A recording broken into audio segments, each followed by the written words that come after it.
Dernière consigne avant le départ en vacances, Jean-François confie son exploitation de vaches laitières à Michel pendant 9 jours. Et même si cela fait déjà 6 ans que l'éleveur fait appel à une association de remplacement pour pouvoir s'octroyer des congés, ça n'est jamais facile de laisser ses vaches. C'est quand même assez stressant de partir en vacances et de laisser son élevage derrière soi.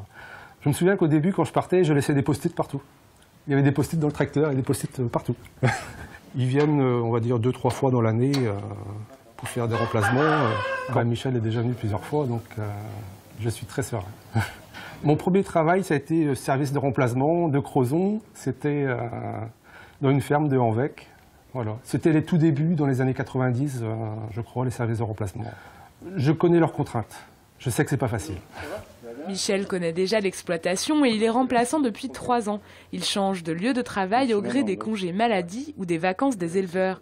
Il connaît bien les exploitations laitières de Douarnenez à Sker. Quand j'arrive dans une exploitation, je prends mes repères par rapport à ce qui a été dit la veille lors de la prise des consignes. Donc je fais ça tout seul. Comme ça, je sais où je vais, je sais qu'est-ce que j'ai à faire. De faire le métier de remplaçant, ça a des avantages au niveau salaire, au niveau congé, au niveau week-end. Ça n'a rien à voir. Pour mettre en contact salariés et agriculteurs, le choix est souvent géographique, mais pas seulement. On essaye d'essayer de trouver, de mettre les caractères compatibles ensemble, hein, ce qui n'est pas toujours très simple.